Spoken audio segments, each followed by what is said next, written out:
Hello বন্ধুরা, আজকে আমি করছি তরকার ডাল। তার জন্য আমি এখানে নিয়ে নিয়েছি পেঁয়াজ কুচি, রসুন কুচি, টমেটো কুচি, লঙ্কা কুচি আর আদা কুচি।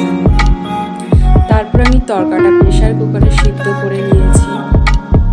এর মধ্যে দিয়েছি মশলা, তার মধ্যে আছে নুন, লঙ্কা, হলুদ আর সাদা জিরে। তারপর গ্যাসের মধ্যে কড়াই দিয়ে কড়াইটা গরম হলে তার মধ্যে তেল দিলাম, সর্ষের তেল।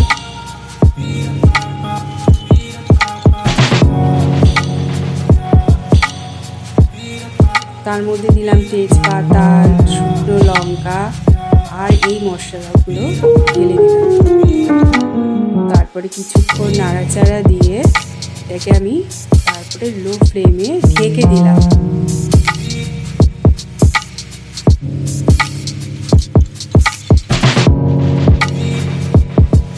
ঢেকে দিলে মশলাটা সফট হয়ে যাবে। এবার এখানে দিয়ে দিলাম সেই মশলা ভেজানো জল।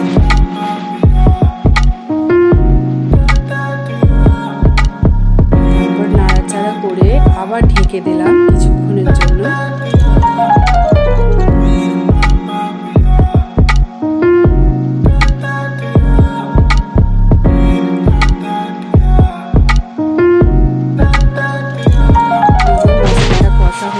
আমার ভালো করে এখানে পারলে আপনারা ডিমও ফাটিয়ে দিতে পারেন একটা, আমি ডিমটা দিইনি। তারপরে আমি তরকাটা ঢেলে দিলাম, তরকার ডালটা।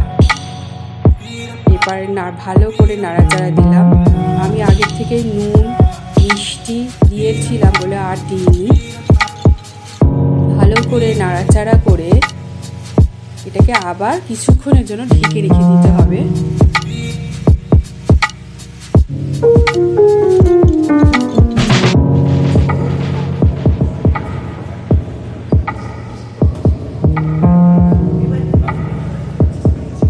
এবার খুলে দেখবো যে তরকাটা হয়েছে কিনা। এখানে আমার তরকাটা বেশ ভালোভাবে হয়ে গেছে, ঘন হয়ে গেছে।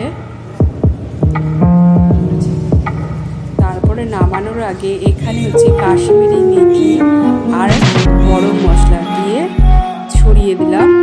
দিয়ে তারপরে এটাকে আমি নাড়াচাড়া দিয়ে ঢেকে দেব।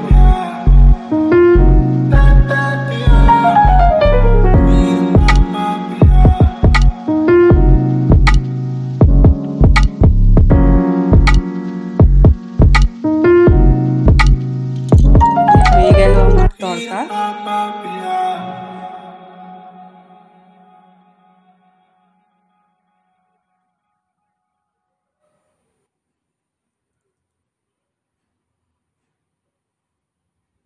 তারপর এটা গরম গরম রুটির সাথে পরিবেশন করবেন। এখানে আমি নিয়েছি পেঁয়াজ কুচি আর শসা কুচি।